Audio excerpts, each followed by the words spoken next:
किसी भी राष्ट्र का राष्ट्रगान उस राष्ट्र का गौरव होता है। सभी स्वतंत्र देशों का अपना एक गान होता है, वही राष्ट्रगान के नाम से जाना जाता है।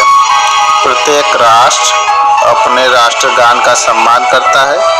बड़े बड़े अवसरों पर यह गान गाया जाता है। यदि कोई दूसरे राष्ट्र का अध्यक्ष हमारे देश में आता है तो उसके सम्मान के लिए उसका राष्ट्रगान और अपना राष्ट्रगान वादकों के द्वारा बजाए जाते हैं। बड़ी बड़ी सभाओं के समापन पर राष्ट्रगान का गाना आवश्यक होता है। विद्यालयों में प्रार्थना के बाद राष्ट्रगान प्रतिदिन गाया जाता है। हमारा राष्ट्रगान विश्व कवि रविंद्रनाथ टैगोर द्वारा रचित जन गण मन अधिनायक जय हे के नाम से समस्त विश्व में प्रसिद्ध है।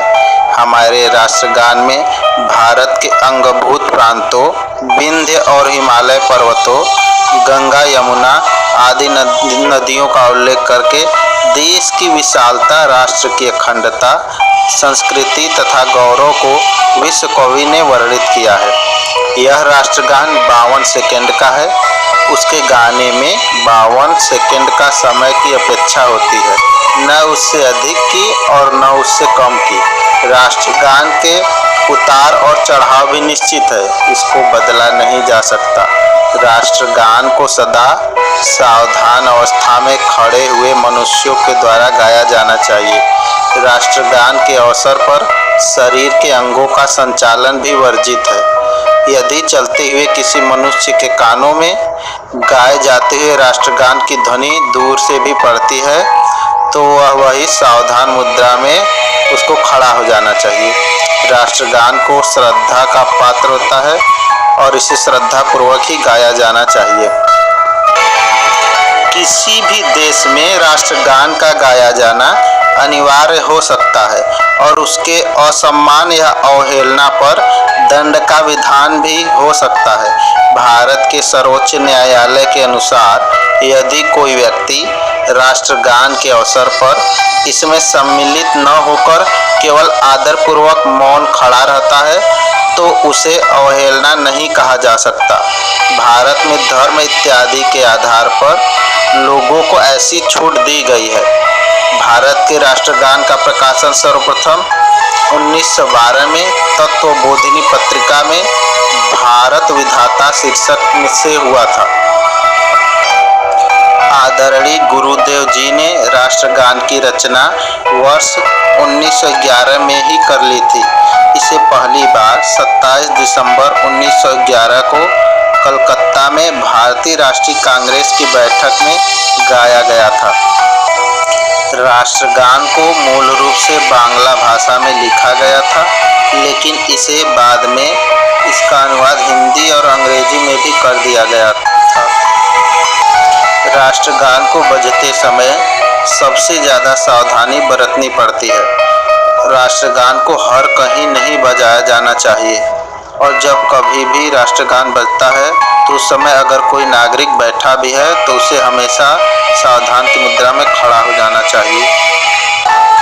तो आइए आज हम सुनाते हैं आपको भारत का राष्ट्रगान आदरणीय पूजनीय रविंद्रनाथ टैगोर जी के मुखार बिंदु से।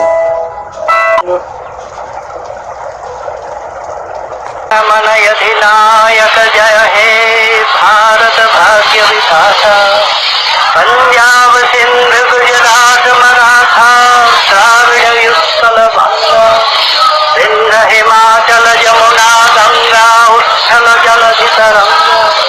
तब शुभ नामे जागे तब शुभ आशीष मांगे, गाहे तब जय गाथा जनगण मंगलदायक जय हे भारत भाग्य विधाता। जय हे जय हे जय हे।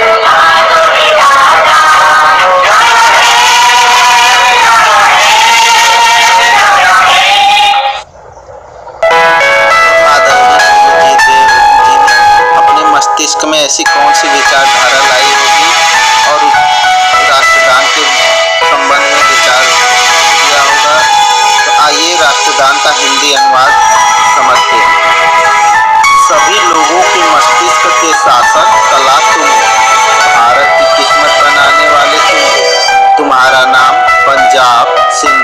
गुजरात और मराठा के दिलों के साथ ही बंगाल, उड़ीसा और द्रविड़ों को भी उत्तेजित करता है। इसकी गूंज विंध्य और हिमालय के पहाड़ों में सुनाई देती है, गंगा और यमुना के संगीत में मिलती है और भारतीय समुद्र की लहरों द्वारा गुणगान किया जाता है। वो तुम्हारे आशीर्वाद के लिए प्रार्थना करते हैं और तुम्हारी प्रशंसा के गीत गाते हैं। तुम्हारे हाथों में ही सभी लोगों की सुरक्षा का इंतजार है। तुम भारत की किस्मत को बनाने वाले हो। जय हो, जय हो, जय हो, जय हो, तुम्हारी जय।